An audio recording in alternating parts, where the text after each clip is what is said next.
Sudah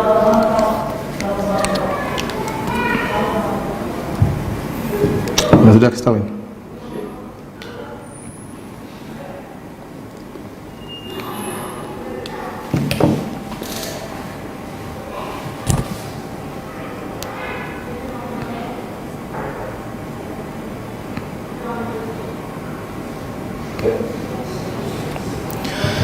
Bismillahirrahmanirrahim. Assalamualaikum warahmatullahi wabarakatuh.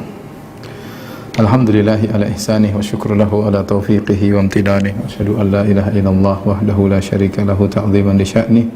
Wa asyhadu anna Muhammadan abduhu wa rasuluhu da'ila ridwanih. Allahumma salli alaihi wa ala alihi wa ashabihi wa ikhwani. Ikhwan dan akhwat, hadirin hadirat, para pemirsa yang dirahmati Allah Subhanahu wa taala, para jamaah Masjid Sunnah Bintaro yang dirahmati oleh Allah Subhanahu wa taala.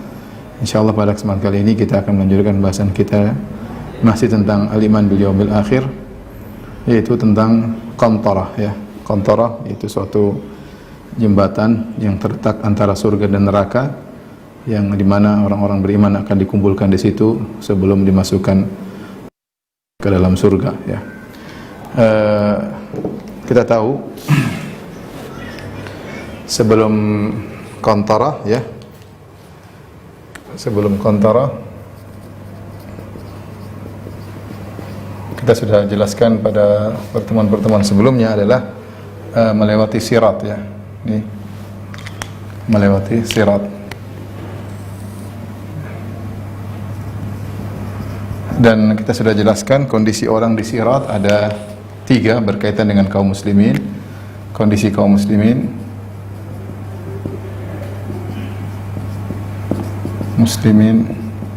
atau mukminin berkaitan dengan sirat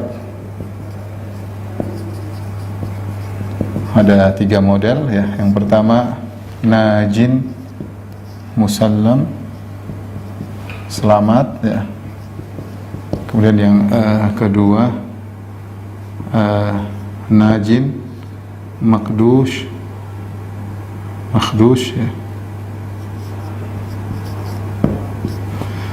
Selamat tapi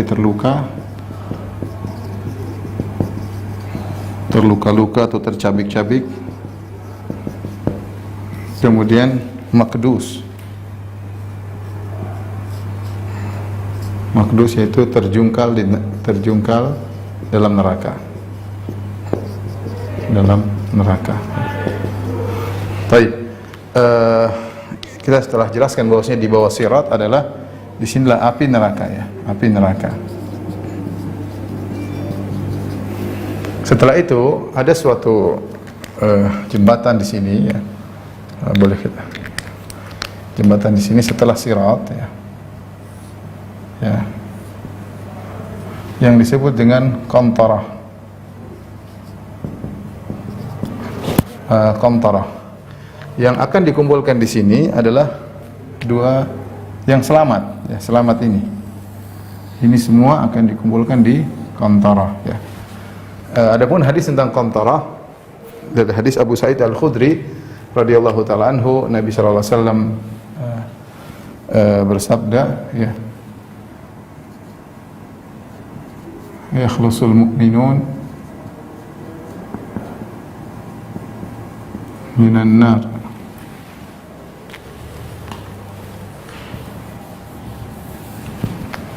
nar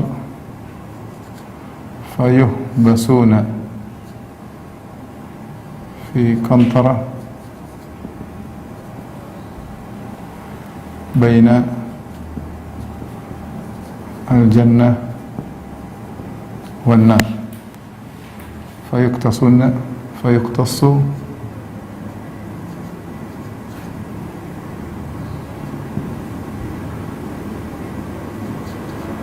li ba'dhin min ba'dhin hatta idza huzzibu wa nuqqu ya udhina lahum fi dukhulil jannah.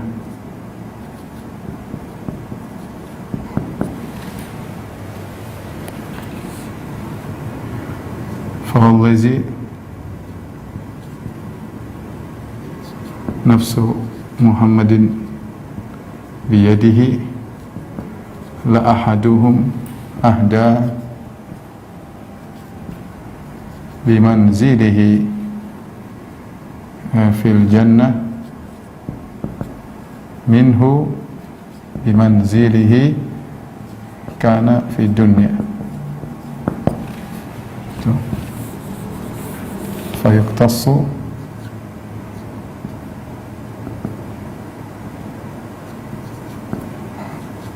li ba'dhin min ba'dhin madhalim kanat bainahum fid dunya. Ini hadis Abu Sa'id Al-Khudri radhiyallahu anhu dalam Sahih Bukhari, kata Nabi sallallahu alaihi wasallam, yakhlusul mu'minun, kaum mukminin selamat dari neraka. Yaitu kaum mukminin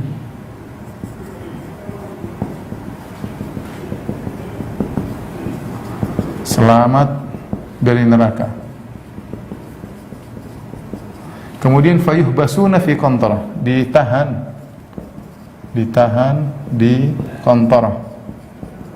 Qantarah itu jembatan juga ya. Bainal jannah wan nar, antara surga dan neraka.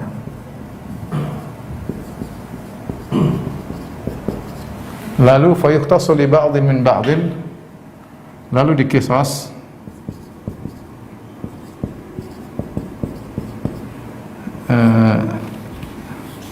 yang satu dengan yang satu dengan yang lainnya dari yang lainnya berkaitan dengan mazalim, kezaliman dengan mazalim, tuntutan atau hak-hak karena kezaliman di dunia.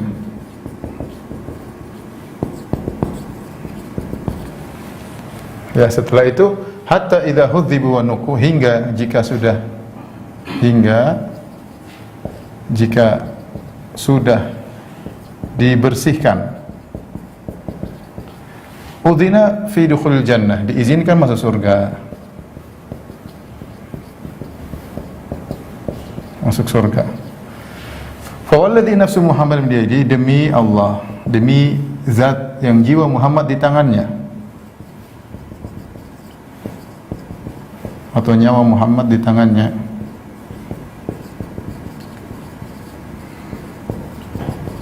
la ahaduhum ahda bimanzili fil jannah, sungguh salah seorang dari kalian, sungguh salah seorang dari kalian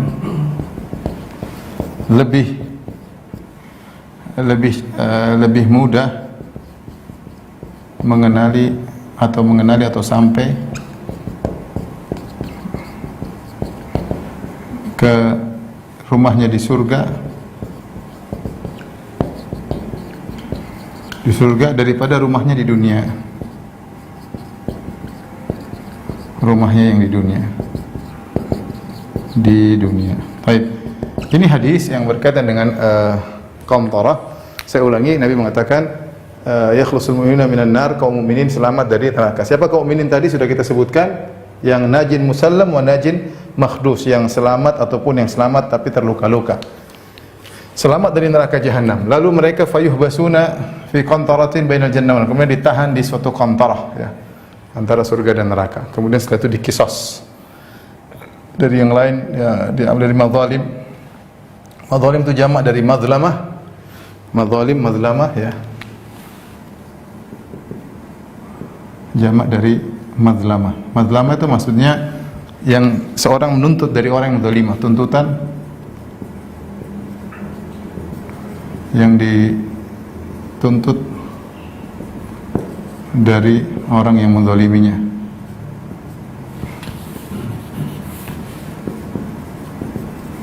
Karena diambil di dunia waktu itu, makanya dia tuntut haknya, yaitu hak-hak. Kemudian setelah dikisos, hatta idza hudzibu wa nuqu, setelah mereka dibersihkan maka diizinkan masuk dalam surga. Kemudian kata Nabi, sungguh demi zat yang jiwa Muhammad di tangannya, salah seorang dari kalian ketika masuk surga dia lebih mudah menuju ke rumahnya di surga daripada rumahnya tatkala di dunia. Inilah hadis yang berkaitan dengan qantarah. Qantarah secara bahasa, ya, secara bahasa sama, mirip seperti jembatan secara bahasa. Sebagaimana disebutkan oleh Ibnu Tin, yaitu suatu yang ditaruh di atas mata air atau suatu di atas lembah, seperti jembatan. Ada yang mengatakan yaitu suatu yang merangkaikan antara dua tempat, ya. Istilahnya secara bahasa sama dengan mirip dengan jisr, yaitu jembatan.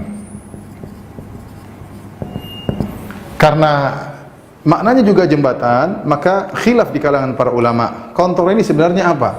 Ada khilaf. Hakikat qantarah ada khilaf.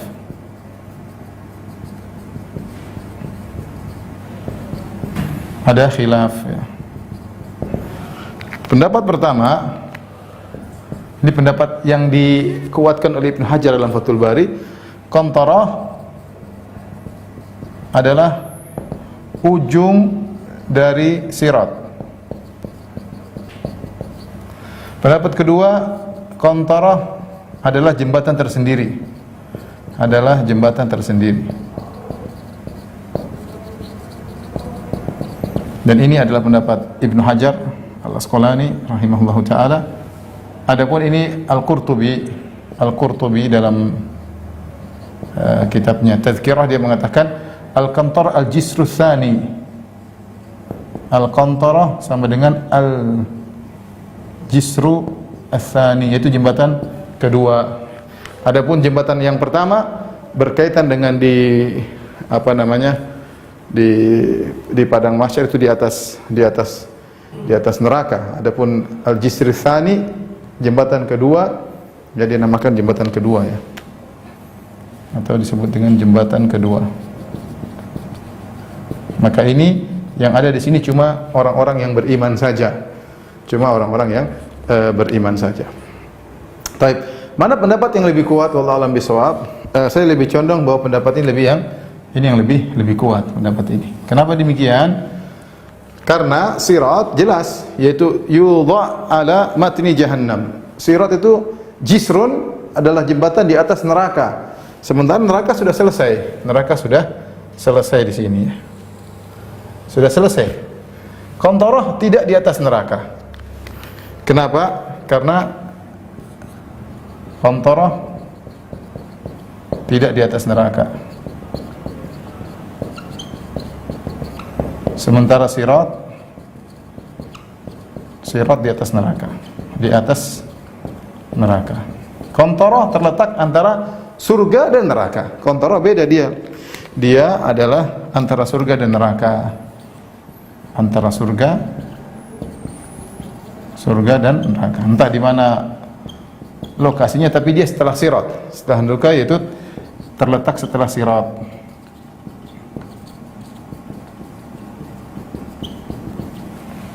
Kemudian yang kedua, di antara hal yang menguatkan, ini disebut oleh para sebagian ulama, bahwasanya qantarah dia menampung orang-orang yang sudah selamat. Sementara kita tahu namanya sirat ahaddu minasy'ar, ahaddu minasayf, adakum minasy'ar, lebih tajam daripada pedang dan lebih tipis daripada rambut, ya, sehingga tidak menampung orang. Adapun sifat qantarah, dia menampung orang yang selamat, najin musallam, selamat terluka, semuanya ditampung, dikumpulkan di sini. Maka qantarah itu sifatnya menampung. Sifatnya menampung, ya. Ya, mestinya dia seperti sebuah tempat yang luas, yaitu tempat yang luas. Tempat luas. Sementara sirat lebih tipis dari rambut dan lebih tajam dari pedang. Dari sini pendapat yang kuat, Allah alam bisawab, bahwasanya qantarah dia bukan ujung sirat sebagaimana pendapat yang dikuatkan oleh Ibnu Hajar rahimahullahu taala, tapi dia adalah jembatan tersendiri sebagai perkataan Al-Qurtubi, al-jisru tsani, jembatan kedua yang fungsinya adalah mengumpulkan orang-orang beriman di situ sebelum mereka masuk surga, ya. Wallahu alam bisawab. Baik. Adapun perkataan Nabi sallallahu alaihi wasallam antara surga dan neraka, wallahu alam bisawab, ya. Ini posisinya bagaimana? Yang jelas dia posisinya antara surga dan neraka, bisa jadi seperti di sini surga, sini neraka, bisa jadi. Jelas ini kan setelah ini surga, sebelah sini neraka, ya. Jadi antara sirat dengan surga ada suatu jembatan yang merupakan perantara surga dan neraka. Kalau lihat zahirnya demikian, tapi persisnya kita tidak tahu ya.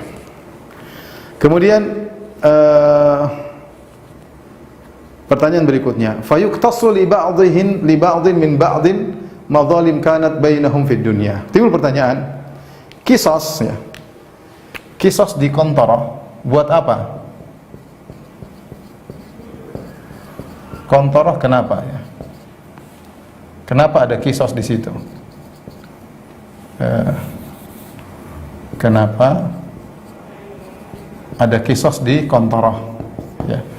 Ini ada beberapa pendapat. Saya tadi kumpulkan dari para pensyarah hadis-hadis ya, pensyarah Sahih Bukhari. Di antaranya ada yang berpendapat bahwasanya qisas di sini adalah berkaitan dengan ya, dia adalah kelanjutan ya, kelanjutan dari qisas di padang mahsyar. Di padang mahsyar yang belum selesai. Yang belum selesai tapi untuk orang khusus, tapi untuk sebagian orang saja. Timbul pertanyaan, kenapa tidak diselesaikan di padang mahsyar? Timbul pertanyaan, dibahas oleh sebagian ulama, kenapa tidak diselesaikan yang di padang mahsyar yang besar-besar ya. Adapun yang sisanya ya mungkin disisakan di kontorah. Kenapa? Karena kata sebagian ulama, karena ketika seorang sudah lewat dari sirat, sudah di kontorah, depan dia ada surga, ya sudah, dia tinggal masuk, maka kemungkinan besar dia akan mudah memaafkan. Sehingga Allah tunda, ya Allah tahu mereka akan mudah memaafkan ketika itu. Ya, kalaupun dipermasalahkan ringan, yang penting sudahlah cepat selesai, yang penting segera masuk surga. Ini pendapat sebagian ulama, karena mereka sudah lega, sudah lewat dari sirat, tinggal masuk surga, sehingga kondisi kaum mukminin ketika itu mudah untuk memaafkan. Ya.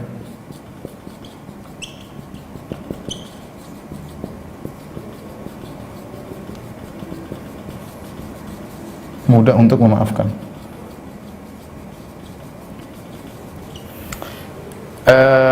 Tentunya mereka bilang qisas di sini, pendapat mereka qisas di sini umum ya. Jadi qisas di sini umum. Qisas di sini qisas umum ya. Mencakup madzalim di dunia berkaitan dengan kezaliman, berkaitan dengan kezaliman pada badan, pada jasad ya, harta dan harga diri, harga diri umum. Tapi ditunda begini ya. Terus sebenarnya ulama juga mengatakan bahwasanya yang perlu kita perhatikan, terjadinya qisas, dan ini dinaskan oleh para ulama, terjadinya qisas di kontorah ini bukan berarti Ustaz nanti kalau ternyata hitung-hitungan nanti kembali lagi ke neraka, lempar lagi mundur ke sirat masuk neraka. Tidak ya. Jadi qisas yang terjadi di sini tidak akan menjadikan mereka mundur lagi masuk neraka. Perhatikan qisas yang terjadi di sini di kontorah, qisas yang terjadi di kontorah tidak akan menjadikan seorang pun akan mundur lagi masuk neraka. Sehingga Allah memilih sebagian kaum untuk diqisas di sini. Ya, yang qisas tersebut kalaupun ada bayar-bayaran kebaikan ditransfer, itu pun tidak akan sampai membuat kebaikan mereka habis sehingga mereka masuk dalam neraka. Jadi Allah tahu kaum tersebut. Allah tahu kaum tersebut, intinya tidak akan kembali lagi ke neraka jahanam. Saya ulangi, yang terjadi di qisas di kontorah adalah qisas sebagian perkara yang tidak menjadikan seorang akan bangkrut dengan kebaikannya sehingga akhirnya dia malah menanggung dosa-dosa yang lain, akhirnya kembali ke neraka. Itu tidak akan terjadi. Sudah lewat dari sirat, selesai. Makanya dia mengatakan yakhlusul mu'minun, selesai, selamat. Makanya dia mengatakan yakhlusul mu'minun. Mu'minun sudah selesai dari neraka jahanam, tidak akan kembali lagi. Jadi kenapa ada qisas? Pendapat pertama ini. Pendapat kedua, qisas tersebut ya untuk menahan sebagian orang-orang kaya, ya, sebagian orang kaya yang punya harta yang banyak. Ya. Dalam suatu hadis Nabi SAW, ya saya bacakan hadisnya. Ya.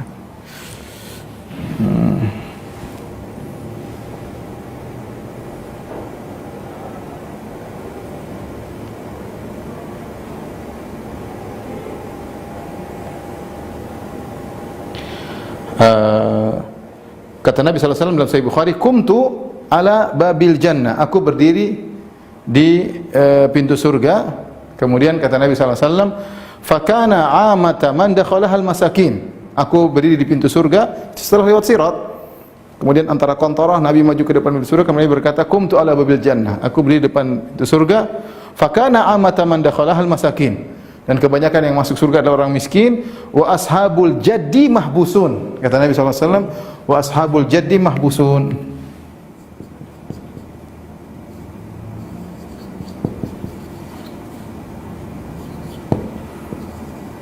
Mahbusun. Kata Nabi sallallahu alaihi wasallam, dan orang-orang pemilik harta tertahan. Para pemilik harta tertahan.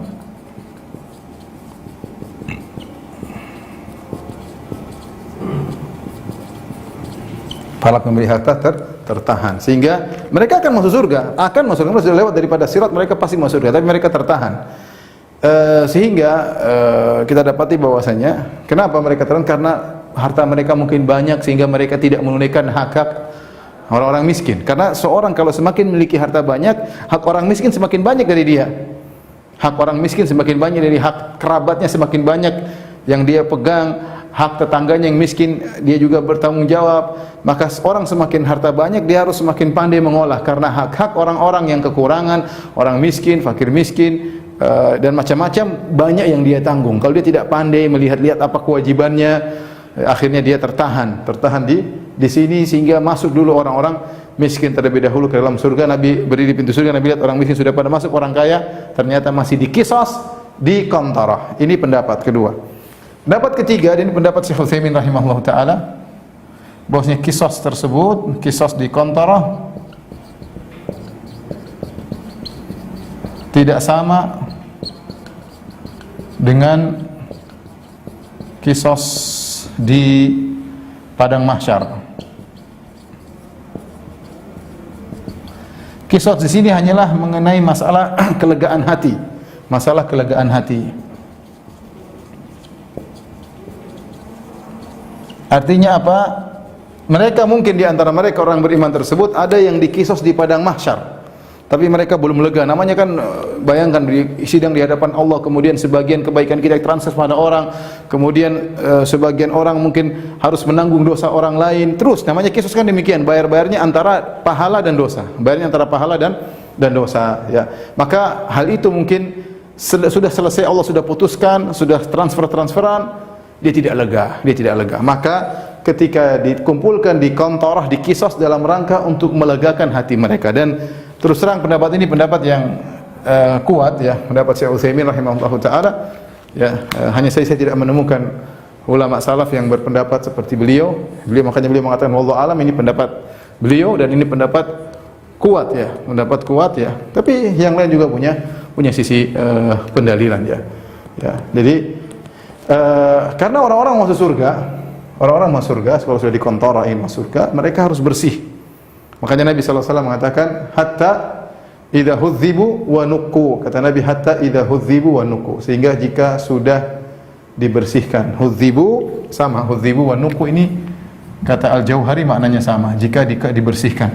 Dibersihkan dari apa? Ada yang mengatakan dibersihkan dari dosa-dosa berdasarkan pendapat ini, ya.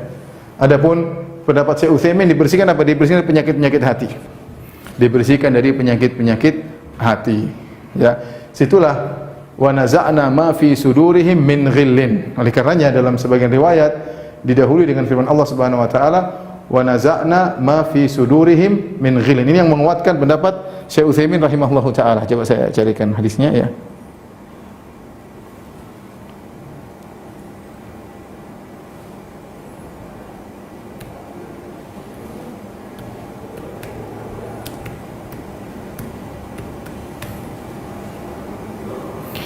Saya bacakan hadisnya secara lengkap, ya, ikhwan dan hadirin hadirat subhanahu wa taala.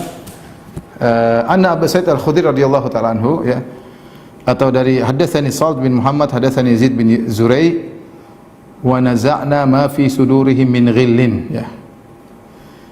Jadi Imam Bukhari membuka hadis ini dengan dia membawakan riwayat di mana salah seorang perawi membacakan firman Allah, wa naza'na ma fi sudurihim min ghillin, kami bersihkan dari dalam mereka segala penyakit hati.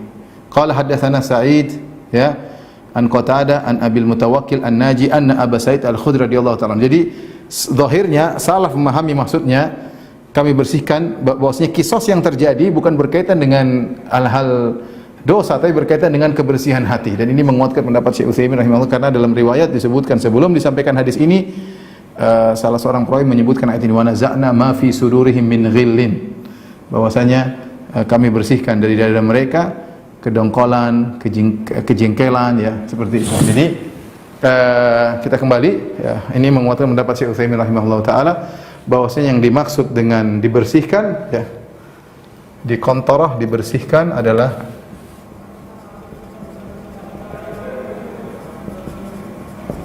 penyakit-penyakit hati.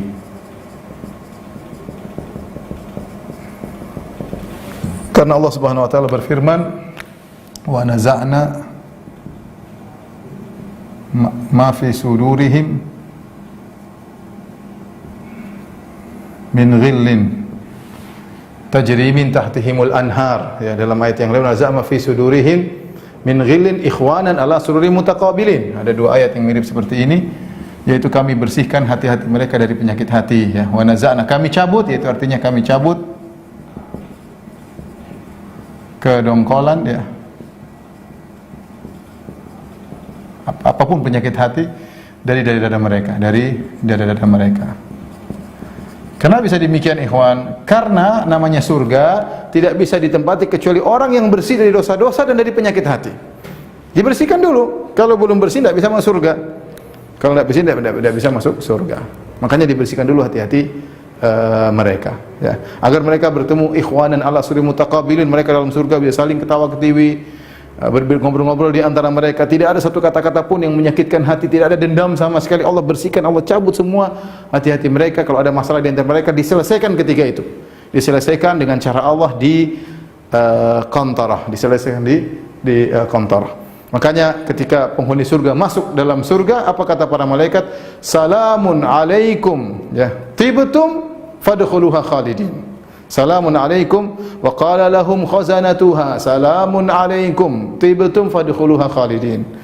Wasiqal ladzina taqaw rabbahum ilal jannati zumara. Kata Allah, orang-orang penghuni surga digiring menuju surga, itu dari kontorah menuju surga.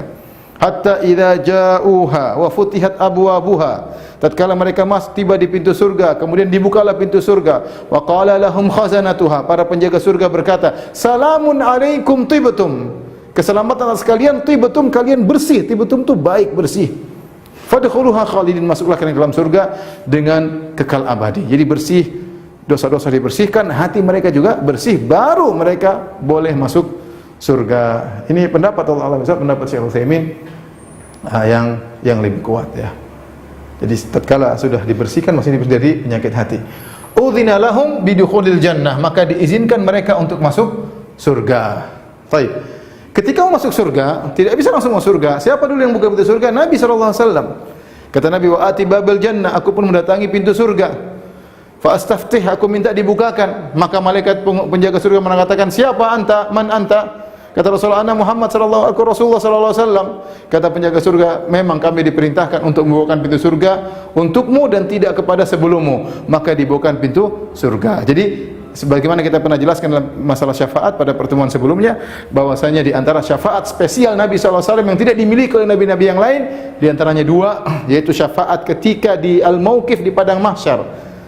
Syafaatul uzma, agar Allah segera datang memulai persidangan. Ya, orang sudah gelisah, matahari jarak 1 mil, Allah belum datang untuk mulai persidangan, maka Nabi yang kasih syafaat.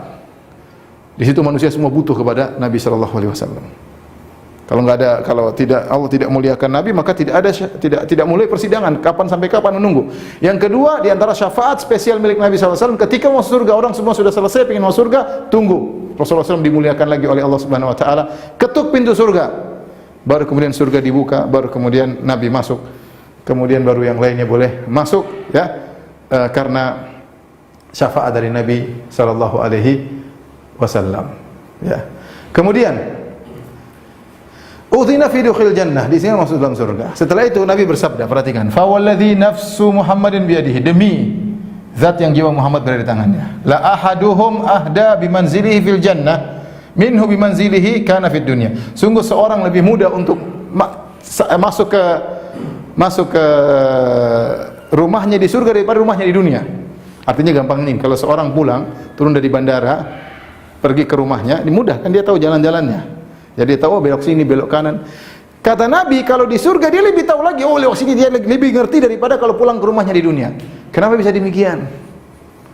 Sebenarnya mengatakan karena ketika dia di alam barzakh selalu dinampakkan pagi dan sore tempatnya di surga. Sebagaimana pernah kita jelaskan dalam hadis yang panjang. Sampai akhirnya mengatakan ketika di alam barzakh dinampakkan bagaimana istananya di surga, kemudian dia berkata, Rabbi aqimis sa'ah, ya Allah segera tegakkan hari kiamat. Dia ingin segera masuk surga karena dia sering lihat, dia tahu tempatnya di mana. Ya. Dia tahu tempatnya di mana. Itulah yang Allah Subhanahu wa taala sebutkan dalam Al-Qur'an. Para ulama menyebutkan dua ayat yang berkaitan dengan ini, bahwasanya mereka mudah untuk masuk menemukan rumah mereka di surga daripada rumah mereka di dunia. Kenapa? Karena Allah yang kasih petunjuk, ya. Ini kata di antara dalilnya dia mudah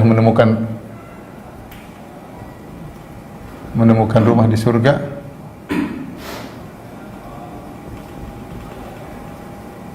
Allah Subhanahu wa taala di antara dalilnya yahdihim rabbuhum bi imanihim innal ladzina amanu wa amilus solihat innal ladzina amanu wa amilus solihat yahdihim rabbuhum bi imanihim tajri min tahtihimul anhar. Kata Allah Subhanahu wa taala, sungguhnya orang-orang yang beriman dan beramal saleh, yahdihim rabbuhum biimanihim, maka Allah akan beri petunjuk kepada mereka dengan iman mereka di surga, tajri min tahtihimul anhar, yang di mana mereka akan sampai ke surga yang mengalir sungai-sungai di bawahnya. Ini di antara ayat yang menunjukkan akan hadis ini. Demikian juga wa yudkhiluhumul jannah dalam surat Muhammad, wa yudkhiluhumul jannata arrafaha lahum. Arrafaha lahum, ini surat Muhammad ayat 6. Kata Allah, Allah masukkan mereka ke dalam surga. Arrafaha lahum, Allah kenalkan mereka surga tersebut. Di mana rumahnya Allah kenalkan. Sehingga ketika mereka masuk langsung mereka tahu di mana rumah mereka. Subhanallah. Taib. Ketika mereka masuk ke dalam surga. Ya, tadi setelah Nabi SAW memberi syafaat, kemudian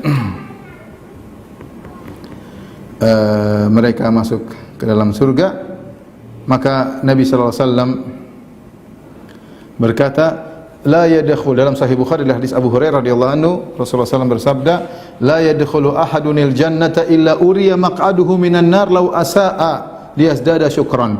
Tidaklah ada seorang masuk surga kecuali dinampakkan bagi dia kaplingnya di neraka. Seandainya di dunia dia berbuat keburukan, dia akan masuk di kaplingnya di neraka tersebut. Buat apa? Liyazdada syukran, akan dia semakin bersyukur. Allah ketika sebelum masuk surga, belum masuk rumahnya di istana surga, tuh Allah perlihatkan, tuh, atau malaikat perlihatkan, pokoknya diperlihatkan, tuh tempatmu di neraka. Dia lihat bagaimana ngerinya tempatnya di neraka, bagaimana azabnya akan menimpanya, bagaimana diperlihatkan. Kalau kau dulu di dunia buruk, tempatmu di situ, bukan di sini. Tempatmu di situ, bukan di sini. Buat apa? Liyazdada syukran, agar dia semakin bersyukur, ya Allah, bersyukur nikmat yang Allah berikan kepada dia. Setelah dia melewati sirat, lihat neraka, selamat, bersyukur. Ya, kemudian setelah mau masuk surga diperlihatkan tempatmu dulu di sana, kalau kau ternyata buruk, maka dia tambah bersyukur. Kemudian juga kata Nabi, wala yadkhulun nar ahadun illa uriya maq'aduhu minal jannah law ahsana liyakuna alaihi hasrah.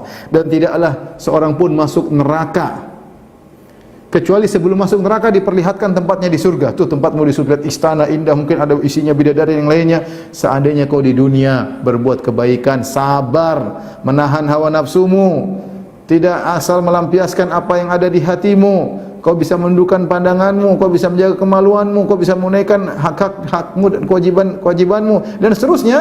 Kalau kau bisa menahan diri dulu, kau akan mendapatkan istana di surga. Ketika dia lihat sebelum masuk neraka itu harusnya dia dapatkan, maka dia semakin menderita, kata Nabi, liyakuna alaihi hasrah, agar dia semakin menyesal. Hasrah, menyesal. Ya Allah, kenapa saya dulu bermaksiat di neraka, di dunia? Coba kalau saya dulu begini-begini, penyesalan. Ya. Kemudian ketika penghuni surga, penghuni neraka sudah masuk di tempatnya masing-masing, dan tentu yang pertama masuk adalah umat Muhammad sallallahu alaihi wasallam dalam surga ya.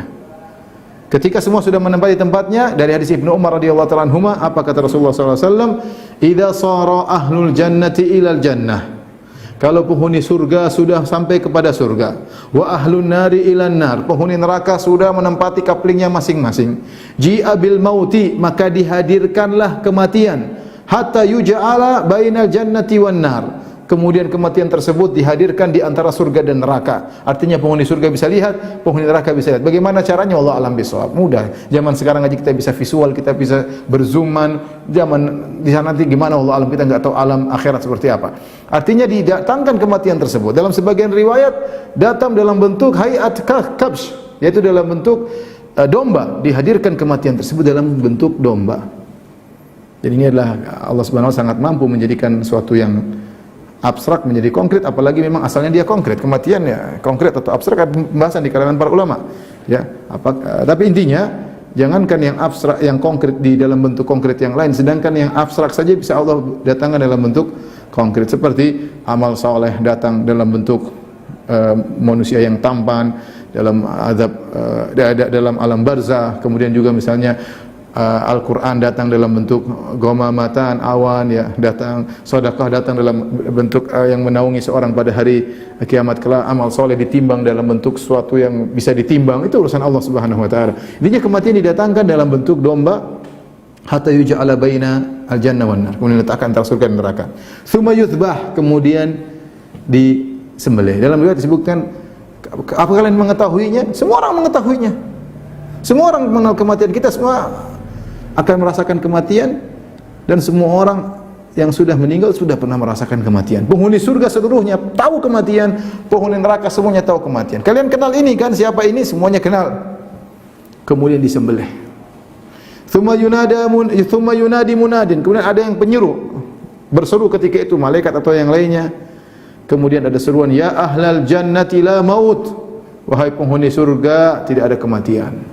Ketika mendengar tidak ada kematian, penghuni surga sangat gembira luar biasa. Sangat gembira luar biasa. Tidak ada kegembiraan seperti itu. Ya.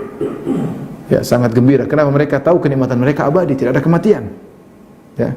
La yabghuna anha hiwala. Mereka tidak mau berubah di atas kenikmatan, tidak ingin dipindahkan. Ini sudah kenikmatan luar biasa. Ketika mereka tahu kematian, berarti mereka akan abadi. Kita di dunia, kita mau kaya raya, mau rumah banyak, mau mobil banyak, tetap aja masih khawatir, semakin tua, semakin peot, semakin keriput, semakin menuju kematian. Adapun sudah di surga, kematian disembelih, selesai. Betapa bahagianya penghuni surga ketika itu. Kemudian dikatakan juga kepada penghuni neraka, wa ya ahlan nari la maut, wahai penghuni neraka jahanam, la maut, tidak ada kematian bagi kalian. Fayazdadu ahlul jannati farahan ila farahihim, maka ketika dikatakan tidak ada kematian lagi, penghuni surga semakin bertambah kebahagiaan mereka. Wa yazdadu ahlin nari huznan ila huznihim, maka penghuni neraka semakin sedih yang bertambah kesedihannya. Wa anzirhum yaumal hasrati id qudiyal amru wa hum fi ghaflatin wa hum la yu'minun. Di antaranya tafsiran ayat ini, wa anzirhum, berilah peringatan kepada mereka, yaumal hasrah, hari penyesalan. Itu ketika kematian disembelih di antara penghuni surga, penghuni neraka menyesal luar biasa. Sebelum kematian disembelih, mereka masuk neraka, terutama orang kafir, mereka masih berharap ada suatu saat mereka akan dikeluarkan. Mereka masih berharap rahmat Allah Subhanahu wa taala. Tapi ketika kematian disembelih, selesai urusan. Maka semakin bertambah penyesalan mereka. Coba dulu saya begini, coba, dan itu semakin menambah kepiluan hati mereka. Mereka selain disiksa dari sisi fisik, mereka juga disiksa dari sisi kepiluan hati, seperti ketika mereka melihat kematian disembelih di hadapan mereka, sehingga mereka akan kekal abadi disiksa dalam neraka jahanam. Inilah ikhwan dan akhwat yang dirahmati Allah Subhanahu wa taala, yang berkaitan dengan qantarah ya. Setelah itu tentu kita akan bicara tentang masalah surga dan neraka, tapi saya rasa karena supaya materinya satu paket, saya rasa sampai di sini dulu kaitan kita tentang masalah qantarah. Kemudian kita akan menjawab pertanyaan-pertanyaan yang masuk. Ya, silakan bertanya, bisa lewat nomor WhatsApp yang sudah disebarkan ya.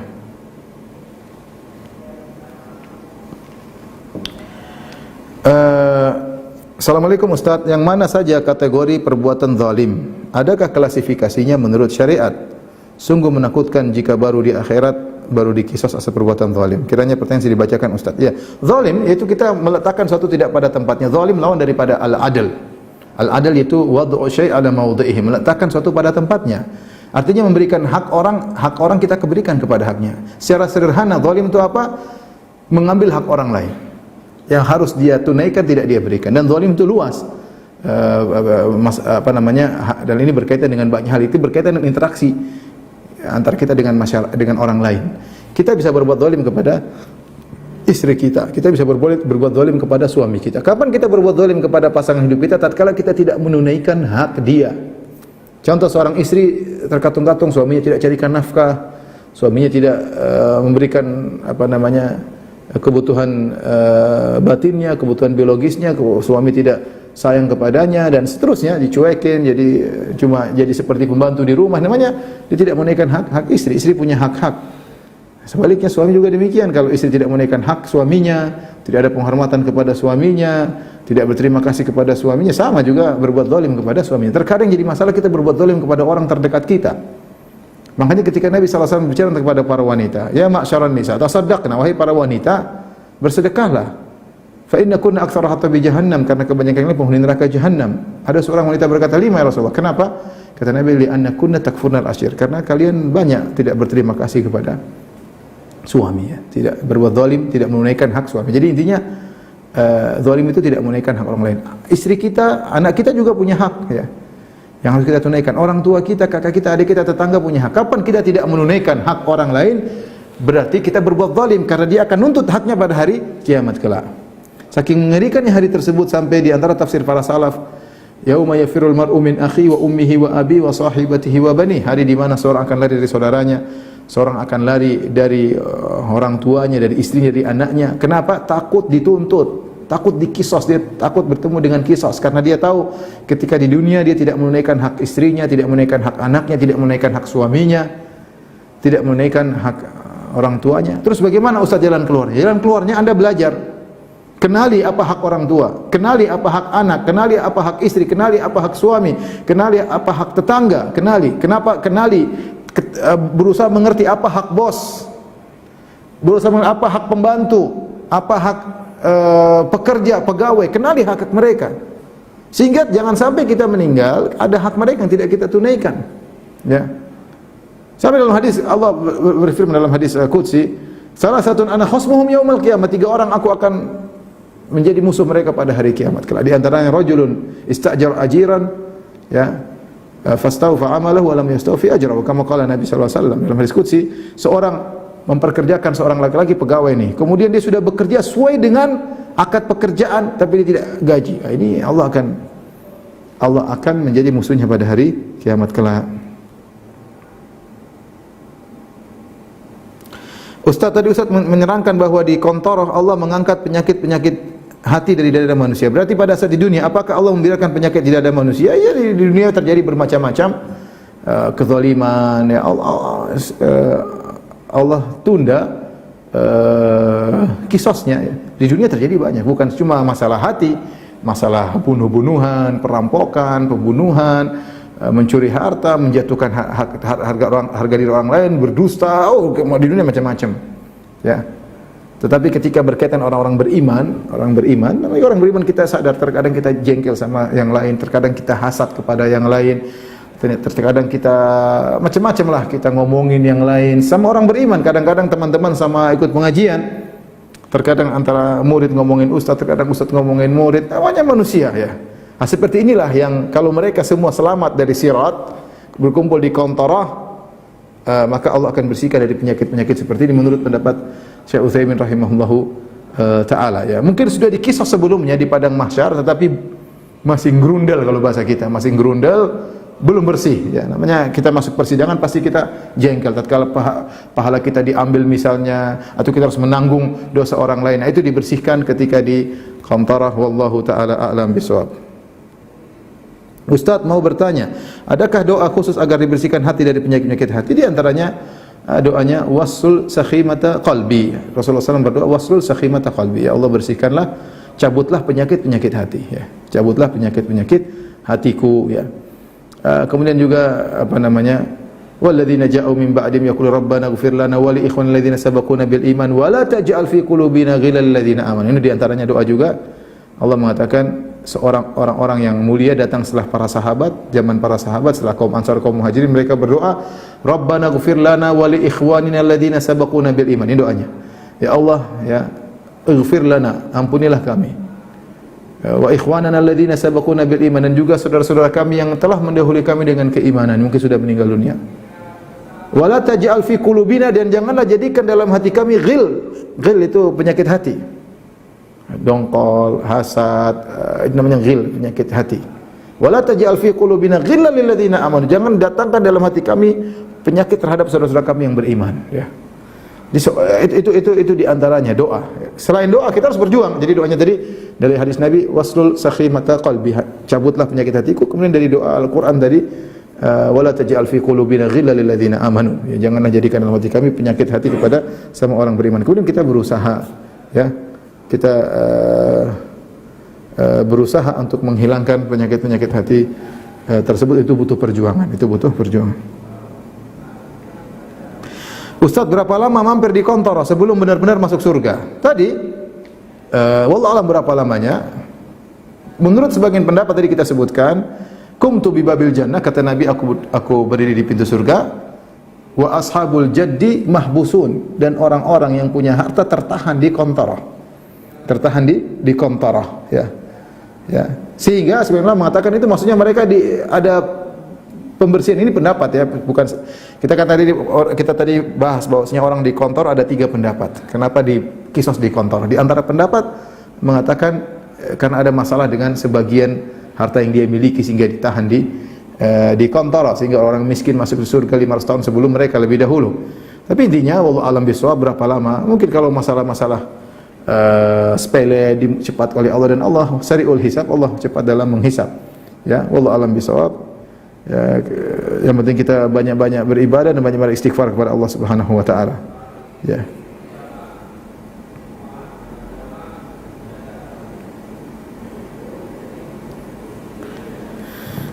Ustaz, apakah siksa kubur mengurangi dosa atau tetap dihisab? Wallahu alam bisawab. Ya, ada orang disiksa kubur hanya muqaddimah kemudian melanjutkan siksanya di neraka jahanam. Dan para ulama sebagian berpendapat ada siksa kubur yang logikanya sebagai cukup di kubur, tidak dilanjutkan lagi di padang mahsyar, ya. Oleh karena sebenarnya mengatakan semua ahwal yaumil qiyamah, semua kondisi-kondisi yang mengerikan bagi orang-orang beriman itu mengurangi dosa-dosanya, ya. Ada yang mengatakan demikian. Makanya ketika melewati sirat kemudian tercabik-cabik, itu kan mengerikan, tercabik-cabik, tapi mengurangi dosanya, tidak membuat dia masuk neraka, membuat dia masuk surga. Wallahu alam bisawab. Ini hal yang gaib, tapi ada pendapat seperti itu. Ustaz, ana mau bertanya, benar atau tidak ada cerita orang masuk neraka dulu baru masuk surga? Iya, benar. Itu benar, dalam hadis mutawatir banyak sekali, dalam hadis-hadis menunjukkan ada orang-orang masuk neraka kemudian masuk surga. Bahkan di antara mereka disebut dengan jahannamiyun, yaitu alma mater, alumni neraka, ya, alumni neraka. Disebut dalam hadis, dikeluarkan kemudian dimasukkan dalam sungai kehidupan, kemudian tumbuh badan mereka yang hancur, yang sudah jadi hangus, gosong, jadi tumbuh kembali, baru setelah itu mereka dimasukkan dalam surga, dan hadisnya banyak dalam Sahih Bukhari dan yang lainnya. Jadi ada. Itu siapa? Orang-orang tadi kan kita bilang yang melewati sirat dari kaum ini 3 orang. Tadi najin musallam, yang selamat tanpa ada luka sama sekali. Yang ini mereka bermacam-macam. Ada yang cepat seperti cahaya, ada yang berjalan seperti angin yang berhembus dengan kencang, ada seperti kuda yang berlari kencang, ada seperti onta, ada yang tertatih-tatih, ada yang merangkak tapi selamat. Yang kedua najin makhdus, yaitu yang mereka selamat tapi terluka, tercabik-cabik dengan kototif, dengan besi-besi yang ada di samping sirat, ya, kalalib, tercabik-cabik tapi mereka selamat. Yang ketiga makdus, yaitu yang terjungkal, diambil oleh besi kemudian terbalik, terjungkal masuk dalam neraka jahanam. Tapi mereka dia beriman. Orang ini suatu saat akan masuk ke dalam surga, suatu saat.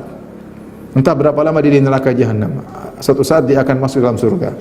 Bisa karena memang habis sudah habis hukumannya, atau dapat syafaat Jadi orang beriman yang sudah masuk dalam surga. Makanya begitu orang-orang, ini sudah kita bahas dalam masalah syafaat. Begitu orang-orang beriman masuk surga, mereka langsung mikirin teman-teman mereka di neraka. Mereka mulai meminta kepada Allah, ya Allah, kawan-kawan kami dahulu salat bersama kami, puasa sama kami. Ya Allah kami, mereka langsung begitu masuk surga, mereka langsung bicarakan tentang penghuni neraka jahanam yang mereka kenal, sampai Allah mengatakan, pergilah ke neraka, keluarkan orang-orang yang kalian kenal. Ya. Baik, kita lanjutkan.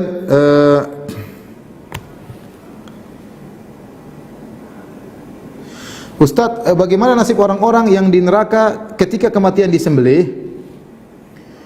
Bagaimana nasib orang-orang yang di neraka yang sudah habis azabnya? Ya sudah, dia kan tidak bakalan mati, dia tinggal pindah status dari dari neraka menuju ke surga ya. Badannya sudah hancur hangus ya, tapi tidak mati ya. Kemudian diletakkan dalam suatu sungai ya, yang menghidupkan kembali tubuhnya yang sudah hangus kemudian jadi normal, jadi fisik yang siap untuk masuk ke dalam surga ya. Dan mereka pindah kekal di surga.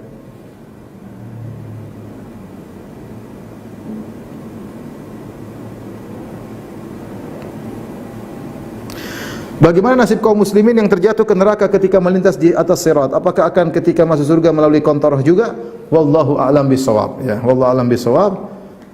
Dalam sebagian hadis ketika Rasulullah bercerita tentang orang yang terakhir keluar dari neraka dan terakhir masuk surga, tidak ada disebutkan kontorah di situ, tapi wallahu a'lam bishawab. Ini kita masalah gaib, saya tidak tahu. Ya. Ya, disebut dalam hadis tersebut dia selamat dari neraka, kemudian Allah mengatakan idza fadkhul jannah, pergilah kau masuk dalam surga. Seorang semua sudah tidak ada, tinggal dia sendiri masuk ya. Apakah harus ditahan lagi di kontorah? Wallahu a'lam bishawab.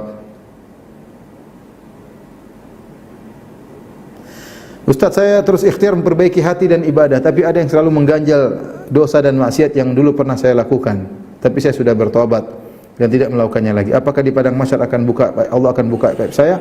Wallahu a'lam bishawab. Masalah apakah dosa yang sudah kita bertobat darinya akan dibuka kembali oleh Allah Subhanahu wa taala? Kalau tobat kita diterima oleh Allah Subhanahu wa taala, tentu tidak akan disiksa gara-gara dosa tersebut karena kita sudah bertobat. Kata Nabi sallallahu alaihi wasallam, "At-taibu minadz-dzam kama la dzamba lahu." Seorang yang bertobat dari dosa seperti orang tidak ada dosanya. Yang jadi masalah adalah apakah diperlihatkan lagi atau tidak. Ini ada khilaf di kalangan para ulama. Dibahas panjang lebar oleh guru kita Syekh Saleh Sindi hafizahullah taala dalam kitabnya Al-Hasanatu Sayyi'at, risalah doktoranya kalau tidak salah. Beliau bahas masalah ini, intinya ada dua pendapat. Sebagian ulama berpendapat dosa-dosa orang yang sudah bertobat darinya dihapuskan. Tidak ada catatannya, selesai, dihapuskan ya. Dihapuskan. Sebagian ulama berpendapat tidak, tetap diperlihatkan. Kalau tidak salah dari Hasan Al-Basri mengatakan tetap diperlihatkan meskipun sudah diampuni. Tetapi kalau kita lihat bagaimana para anbiya, mereka tetap ingat. Nabi Adam ketika memakan buah yang dilarang tersebut, dia sudah bertobat enggak? Sudah bertobat. Tapi ketika hari kiamat dia ingat. Dia ingat meskipun Allah tidak, tapi dia ingat ya. Dia ingat apa yang pernah dia lakukan sehingga dia tidak berani memberi syafaat ya. Nabi Musa alaihissalam pernah memukul orang sehingga meninggal dunia. Dan dia bertobat dan faghfaralah, kata Allah dalam surat Al-Qasas, faghfaralah, Allah ampuni dia. Tapi apa dia ingat? Dia ingat. Ketika orang minta syafaat dia mengatakan, bagaimana saya memberi syafaat? Waqad qataltu nafsan lam umar biqatliha. Aku pernah membunuh nyawa yang aku tidak diperintahkan untuk membunuhnya. Wallah, bisa seorang berusaha meninggalkan maksiat. Kalau dia sudah berhasil meninggalkan maksiat, bertobat, berusaha tidak mengulang kembali, ya, sehingga maksiat yang dilakukan itu hanyalah menghabiskan waktunya. Apa yang dia tonton, apa yang dia lihat, apa yang dia lakukan. Maksiat itu butuh waktu, maksiat itu menghabiskan energi, maksiat itu menghabiskan duit. Dan itu semua seandainya kita larikan kepada kebaikan, tentu derajat akan semakin tinggi di surga. Tapi namanya manusia, tidak ada yang luput dari dosa. Maka saya ataupun antum semua kalau kita melakukan dosa segera bertobat kepada Allah Subhanahu wa taala, karena kita memiliki Tuhan yang Maha Penyayang lagi Maha Pengampun. Terus pertanyaan berikutnya, Ustaz, jika misalnya ada bos pemimpin zalim kemudian mereka meninggal, tapi mereka taubat hanya kepada Allah dan tidak mengembalikan haknya kepada orang yang dizalimi, apakah pemimpin tersebut akan transfer pahala ke kita? Harusnya demikian, hukum asalnya demikian. Hukum asalnya kalau kita punya berbuat zalim sama orang, hukum asalnya dia akan tuntut pada hari kiamat kelak. Jadi ketika seorang melakukan kezaliman pada orang, dia melakukan dua pelanggaran. Dia melanggar perintah Allah dan dia melanggar hak saudaranya. Kalau dia bertobat nanti dengan Allah, selesai. Allah tidak akan mempermasalahkan. Tapi antara dia dengan orang ini, harusnya dia minta maaf. sebelum meninggal dunia. Makanya Nabi SAW mengatakan, "Man kanat lahu madlamatun li akhihi min ardin aw syai'in falyatahallalhu minhu al-yawm qabla an yakuna dinar wala dirham." Barang siapa yang punya kezaliman kepada orang lain, dia berbuat zalim sama orang lain, orang yang bisa nuntut, maka minta dihalalkan sekarang sebelum tiba hari kiamat, tidak ada dinar, tidak ada dirham. Minta diampuni sekarang, dimaafkan sekarang. Ya, jadi menunjukkan hukum asal orang tersebut akan nuntut dari kita. Ya. Tetapi seandainya seorang bertobat dengan sungguh-sungguh, serahkan kepada Allah. Ini dibahas oleh Ibnu Qayyim ketika membahas tentang orang bunuh orang lain. Tapi saya tidak ingin bahas sekarang. Tapi intinya, seorang berusaha kalau dia punya salah sama orang, dia minta maaf, cari orang tersebut.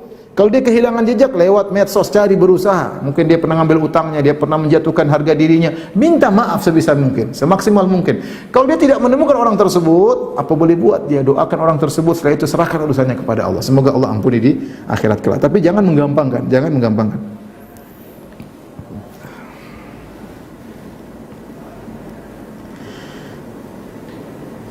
Kalau yang meninggal di Madinah tapi merupakan ahli maksiat, apakah tetap dapat syafaat?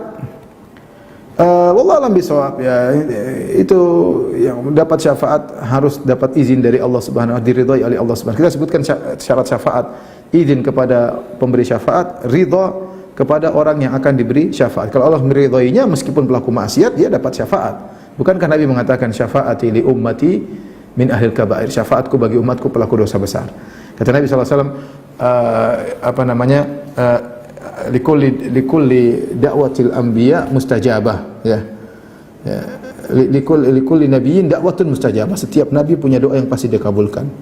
Wa inni ikhtaba'tu da'wati, dan saya tunda doa saya tidak minta di dunia, syafaatan li ummati yaumil qiyamah, sebagai memberi syafaat bagi umat pada hari kiamat. Fa hiya na'ilatun insyaallah, dan syafaat itu akan mengenai insyaallah biiznillah man mata min ummati la syiriku billahi syai'a. Siapa dari umatku meninggal tidak berbuat syirik, maka akan mendapatkan syafaatku.